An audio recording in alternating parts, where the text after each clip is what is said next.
Hello, listeners. This is Kat, and welcome back to Put Your Hands on Podfic. This will be the continuation of Wrong Answers Don't Mean You Should Stop Asking Questions. This is part 2. Best Jeanist was quite popular and went on patrols often, so it hadn't been too hard to intercept him. He'd only needed to research which areas were less trafficked so he could ask the hero his question without onlookers. The answer was no, accompanied by a short speech about the responsibilities of heroes and how it simply would be impossible to uphold all of them when powerless. Tracking down the next hero was a nightmare in comparison. While Edshot was a high-ranking hero and incredibly skilled and popular, he was surprisingly camera-shy and difficult to track down. His quirk didn't help the matter either, as he could flatten himself to escape situations involving the media. As a stealth-based hero who utilized a lot of surprise attacks, finding his patrol routes had tested every one of Izuku's newly acquired hacking skills, though he had ended up victorious and completely disappointed, as the hero had moved on from set patrol routes over a year ago. After 20 minutes of feeling frustrated, he'd gotten to work, thinking of other ways to track the hero down. He kept his promise to Hawks and didn't jump off any more buildings, but if he happened to be very close when a villain organization was taken down, and happened to have tipped off Edshot's agency about the group and monitored activity from both the group and agency so he would be nearby when the bust happened, that was just a coincidence. After helping people nearby evacuate, safe routes memorized the day before, he was able to catch Edshot on the edge of the cleanup effort. The hero had just shaken his head and told him to stay clear of the zone while cleanup was in progress. The handful of heroes who had also stuck around the scene shared the same opinion. After that, he'd researched the legality of some of the stuff he was doing, because influencing heroics agencies for his own gain seemed like it was crossing a line. Turns out, his actions weren't considered illegal, since they were non-villainous and unprecedented. Finding and asking top heroes 6 to 8 became a blur of sleepless nights, training, and school, as exams and assignments had crept up on him. And he'd still wanted to continue with what he now believed to be the exercise regime from hell. They still said no. Ryuku was easy to find, but not easy to talk to alone. Due to her popularity and kind nature, she always had several interns, sidekicks, or other heroes around, not to mention fans if she was patrolling the streets. So Izuku waited for her to leave her agency and make her way home, following her route from the rooftops. Learning basic parkour had been painful at first, but it had definitely shown its merits on that journey, until they reached a less populated part of town. Sure, he could have followed her home, or even found out where she lived and saved himself the effort of tailing her, but there were limits he didn't want to cross, and that was one of them. She'd ended up being one of the most understanding heroes he'd talked to, recognizing that many heroic traits and skills had nothing to do with quirks, but there was always a but. Being quirkless was a liability, and he would have nothing to fall back on if a situation became dire. So no, he couldn't be a hero. Now, he was down to the last of the top 10. Number 10, the killer whale hero, Gang Orca. And he was surrounded by kids. He felt bad lying about his age, the tour group age limit being 12, but the easiest place to encounter Gang Orca turned out to be when he led tours for the kids around the local aquarium. The hero was on the other side of the room, waiting patiently by a large tank filled with a variety of tropical-looking fish and corals, while the children stared at him or whispered to each other. "He's way too scary. My mom said he's a hero, but he doesn't look like one. Where's the real tour guide?"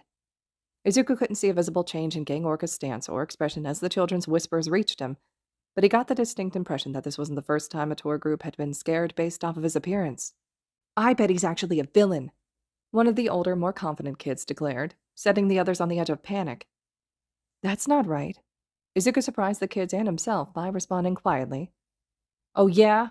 the outspoken one, a boy with glowing freckles, challenged. "How do you know?" Part of Izuku wanted to snap back that he was an avid hero fan and had analyzed Gang Orca, planned this day just so that he could meet him, but he knew that wouldn't calm down the other kids and fix the situation. "I have a poster of the top 10 heroes and have watched the official hero rankings for years. That's Gang Orca, and he's the number 10 hero." Now the kids were looking back and forth between him and the hero, as if trying to decide if he was telling the truth or not. "He's so high on the rankings, because not only does he have a powerful quirk that makes him really strong, along with other things, but because he's great at teamwork. By helping people and letting other people help him, he saves even more people." He began adding more enthusiasm to his words to keep the attention of the younger kids. "He has a special move that he can freeze his opponents, which makes him great at taking down villains even on his own. Sure, he looks scary, but that's to keep all the villains far away. Whenever they see Gang Orca, they know to leave as soon as possible or get beaten. But do you know what the best part is? By now, even the freckled kid was watching him, absorbing every word. What? Asked a little girl, clutching the hand of another girl that appeared to be her sister. He knows so much about the ocean and wants to share it by doing tours. A few of the expressions he got let him know that a cool hero knowing ocean facts was not, in fact, the best part, but Izuku's plan was almost complete. He switched his tone, letting it become monotone and droning, then began reciting facts he could pick out on a nearby display. The ocean holds about 96.5% of all Earth's water, and as a result, around 70% of the Earth's surface is covered by oceans, but there's also seas, lakes, rivers distributed across the land. The largest ocean on Earth is the Pacific Ocean, covering around 30% of the Earth's surface, which means that the other 4 oceans share the 40% of coverage between them. The name Pacific Ocean comes from the Latin name Tepre Pacificum. This is boring, one of the kids whined, murmurs of agreement rising from the rest of the group. What? Don't you want me to do the tour? Izuku almost flinched at the collective no that was shouted at him. Well, the only other person who can do the tour is Gang Orca. He trailed off, hoping he'd laid enough groundwork for the kids to trust, or at least be interested in the pro-hero. Sure enough, after a few seconds of deliberation, the group approached Gang Orca, Izuku tailing along at the back and smiling when the hero introduced himself and began talking enthusiastically with the group. While some of the kids were still visibly uncomfortable, they followed along and listened to the tour.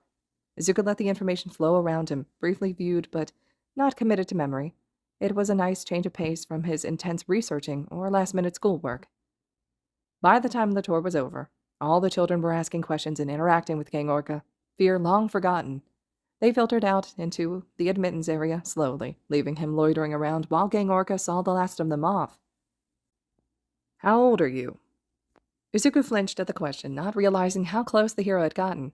His first thought was to lie, but if he wanted a truthful answer, he should offer the truth first. 14, he answered, unable to meet the hero's eyes. I'm sorry for lying to the staff about my age to join this tour. He could feel Gang Orca's eyes on him, looking for what he didn't know. Then out of nowhere, thank you. What? He blinked up at him, manners and anxiety forgotten for the moment. Thank you. These tours often have attendance issues thanks to my villainous appearance, but you spoke to those children, you made them more comfortable, you convinced them to give me a chance, and for that, I thank you. In return, I won't tell the front desk about your lie. And then Gang Orca winked at him. Izuku's brain short-circuited. When it reconnected, he was left a stuttering, flustered mess because the number 10 hero had just thanked him. He winked at him because he wasn't going to tell on Izuku for lying, and that just felt too surreal when his brain was still absorbing aquatic-related trivia. Gang Orca chuckled at Izuku's reaction, and it felt different than when people usually laughed at him. Not malicious or mocking. It brought him back to the heroes who had laughed him off, and reminded him that he was at the aquarium for a reason. So, getting himself somewhat under control, he turned to Gang Orca and asked his question. Can someone without a quirk become a hero? After a few seconds of silence, Gang Orca did something that none of the other heroes had done. He asked a question back. How many people have you already asked? Izuku was surprised for a second at the reaction, but knew immediately he couldn't admit the truth, that he had spent the past 2 months running around, tracking down the top 10 heroes to ask them, along with any other heroes he met on the way. He would just come off as crazy and obsessed, and maybe it was a bit obsessive, a bit crazy, but he didn't have much else left to hold on to. He still didn't want to lie, so he gave Gang Orca a different truth. I don't even have to ask anyone for them to tell me I can't be a hero. If I mention heroes or do something even slightly heroic, they'll tell me that I could never be a hero. He shrugged, trying to suppress the emotions he could feel welling up at his admission. I'm quirkless, and that's all they'll ever see me as. Gang Orca's expression was hard to read with his mutation, but he certainly wasn't chuckling anymore. He raised a hand and placed it gently on Izuku's shoulder, and he didn't flinch or wince. He usually would, aching from his constant hellish workouts, but maybe because he was so used to recognizing incoming pain, he could notice a kind hand when it came, even if his body wanted to run at the sensation of being grabbed. There are all kinds of heroes, he began, and Izuku could tell how this speech would end, but he listened anyway. Doctors, police, even teachers who shape the younger generations can be seen as heroes. Going into pro-heroics might not be a possibility for you without a quirk, but that doesn't mean being a hero is out of the question. You showed a great aptitude for working with those other kids today, perhaps looking into a path involving that. Izuku couldn't resent the hero, not what he meant well, and smiled so softly at him. That didn't, however, change the fact that when Gang Orca left, he felt like crying enough to fill one of the aquarium tanks. He knew that other professions could be heroic, that those people made a difference in the world, but no one wants a quirkless person in those places. He had already looked into it. He had tried being realistic, but it hurt so much. No one actually wanted quirkless people around. He left the aquarium feeling hollow, since that was the last of the top 10 heroes. And they had all told him that he could never be one of them. It was almost sickening how familiar the sensation was of drowning now, how used to feeling helpless he was. He still thrashed, managing to get both his arms free this time, just as the heroes appeared once more. Every hero he had ever seen, including the top 10, along with a few probably made up by his dreaming mind, ready to watch him drown along with people he couldn't save. Useless, weak, pathetic, worthless. Useless, weak, pathetic, worthless. Reaching out, he was just able to reach the shoes of a hero, in a bright green costume. When something touched his head, he looked up and there was Endeavor. People without quirks are nothing more than empty shells, blank spaces with no use to society. And then he shoved his head under the bridge. Izuku tried to cry out, but only got a lungful of sludge to show for his efforts. More hands were joining now, keeping him down, pushing him further. He could hear their voices echoing through the sludge, telling him to give up, that it was too dangerous. Useless, weak, pathetic, worthless. Useless, weak, pathetic, worthless. Useless, weak, pathetic, worthless. Useless, weak, pathetic, worthless. He wasn't sure if it was the pressure of hands or the sludge crushing him. Maybe it wasn't them at all, but the weight of his own emotions, his own failure. What failure? Being born without an extra ability and being dismissed for it? That wanted to crush him before anything else had the opportunity. When Izuku woke up, he felt pressure behind his eyes and an ache in his throat. Despite that, he didn't cry. He wasn't even sure that he could if he wanted to. Like there was a glass wall preventing him from reaching out and touching his live wire emotions. The top 10 heroes, along with a handful of other heroes he'd asked, had told him he could never become a hero. Not without a quirk. But with all of their powerful quirks, it made sense they couldn't believe in him. But there were so many other heroes in Japan alone. He was sure that, statistically, there would be someone with a different opinion. He'd made a choice not to break down the day he met Endeavor. He'd chosen to keep asking, to put his analysis skills to use. He got out of bed, started up his computer, and pulled up a list of heroes 11 to 20. Inko watched Izuku emerge from his room, muttering under his breath, retrieve a glass of water, and then disappear once more. They'd never been the type of people to always be in each other's presence, often preferring to do their own thing after dinner on weekends, but Izuku had grown a bit more distant in the past 2.5 months. The day after the villain attack, she'd kept a close eye on him, and while he'd had bags under his eyes, they weren't empty like they'd been when he returned home. In fact, they'd had more of a spark, a drive, than she'd seen in a while. So she hadn't pressured him about why he had seemed so empty the day before, just vowed to keep an eye on him to make sure he was recovering from the attack. It'd been a bit more difficult to keep an eye on him, considering he'd taken to staying out later, stating it was for hero watching or to study at the library or other trivial reasons, and had become more quiet and withdrawn, but he seemed more happy this way. Maybe not happy, she thought, remembering the genuine smiles he used to give and the enthusiastic rants he would go on. She wasn't sure when they had faded into pale copies, but if she knew how to bring them back, she would. No, he might not be happy, but he was no longer curled into himself, and he had a level of determination she hadn't seen since he was young, that she hadn't even realized was missing until she saw him run out to save Katsuki when he was in danger. However, "Dear," Izuku looked up from his breakfast the next morning, head tilted in question. "If you're going to be staying out later today, make sure you let me know. And you know you can tell me anything, right?" She had no idea what his drive was tied to, and that worried her, since she'd seen him come home with bruises and scrapes that shouldn't be there. Not if he was just going to school and studying. "Oh, okay," he nodded, going back to his breakfast, leaving Inko slightly frustrated that he hadn't had more of a reaction. She waited a minute before trying to subtly ask him about one of her worries. "I've heard that vigilantes are getting a bit more popular. What do you think?" Izuku didn't look up from his breakfast, but his brows did furrow in thought. If she had telepathy instead of telekinesis, she would have known that he was wondering if quirkless people could be vigilantes. Vigilantes were like heroes, but several were vigilantes because their quirks weren't suited for heroics.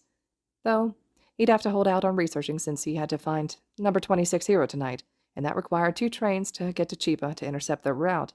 And they're notorious for moving about by jumping between buildings, so he'll have to put his training to use to follow them. But that wasn't the original question, was it?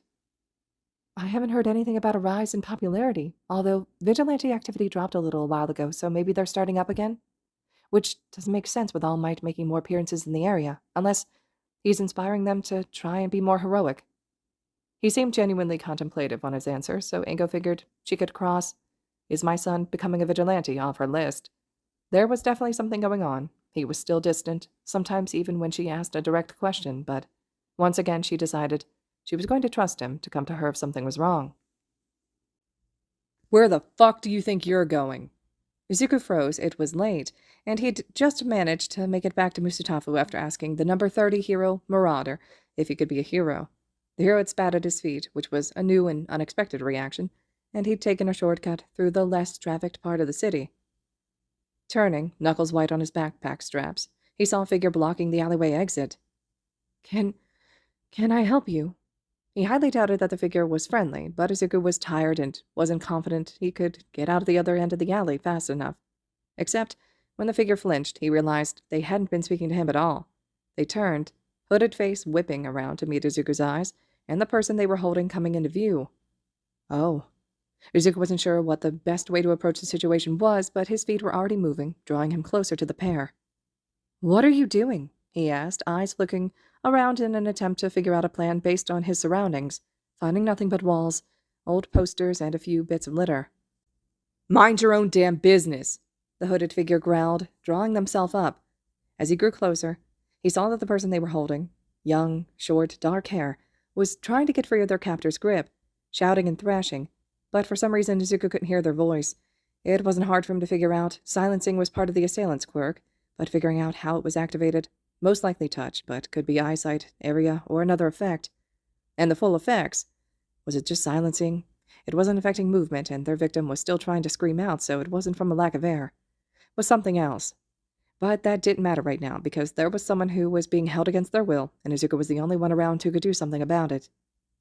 "Let them go," he managed to get out between gritted teeth. The figure, almost within arm's reach now, turned around fully to stand off against him, grip loosening in distraction. "Or what?" Izuku took a deep breath and whipped his backpack around into the assailant's face. He kept a hold on one of the straps, letting the bag trail behind him as he shoved himself in the newly created gap between the figure and their victim. "Run!" he shouted, grabbing onto a part of the person's clothes to help drag them along. He wasn't super familiar with this part of the city, but he knew there was a main road nearby, and if they could make it there, their chances would improve vastly. There was loud cursing from somewhere behind them, but Izuku didn't dare look back. By the time they made it to the main road, Izuku was panting, and the person he'd dragged along was struggling to catch their breath. But the mad dash was worth it. The figure was nowhere to be seen. "Are you—" He paused, taking in a deeper breath. "Are you all right?" They were doubled over, taking heaving breaths, but the person gave him a shaky thumbs up regardless. For all he knew of first aid, there wasn't much he could do for being out of breath, so he simply waited while the few passerbys gave them odd looks. He didn't want to leave them alone after an experience like that until he knew they'd be fine, but he was cutting it close to the time he'd promised to be home.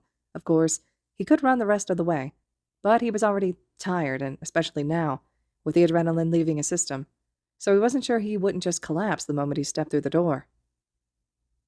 You can go if you want." The wheezing statement was quiet, but not too hard to pick up with the lack of traffic. "Are you sure? I just wanted to make sure you're all right before I go."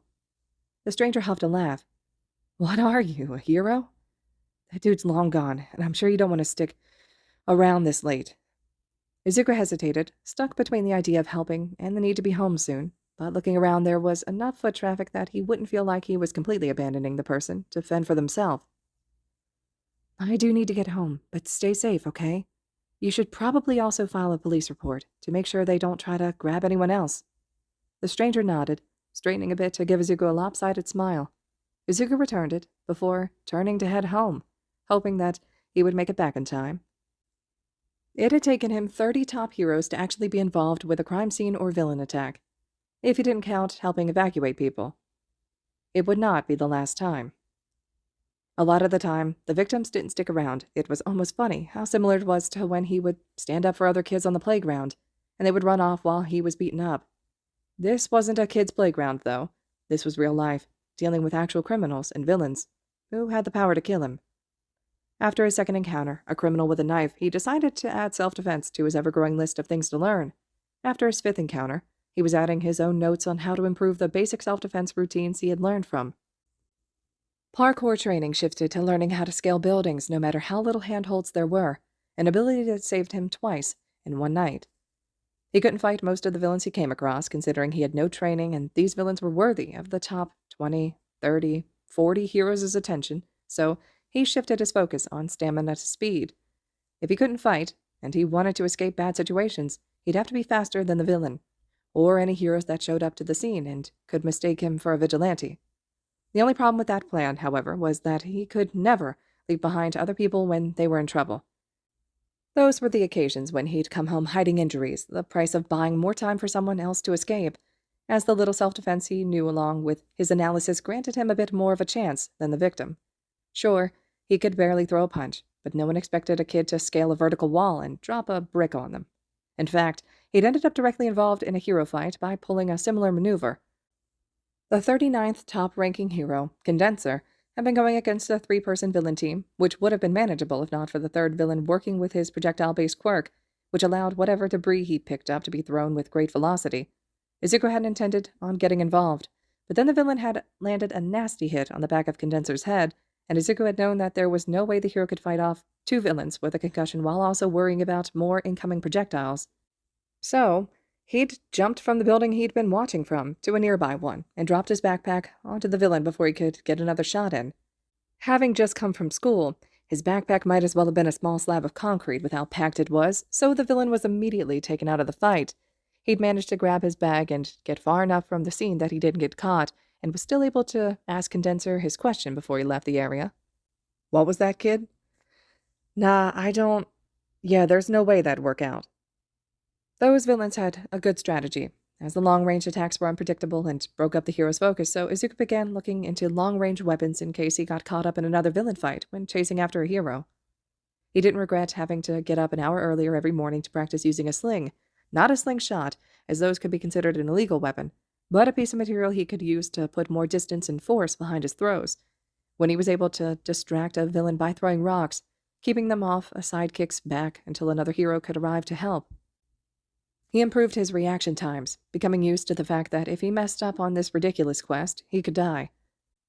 He missed his chance to ask Hero 44 when he'd put his medical knowledge to use on the scene of a villain attack, after the collateral damage had grown to include half a building.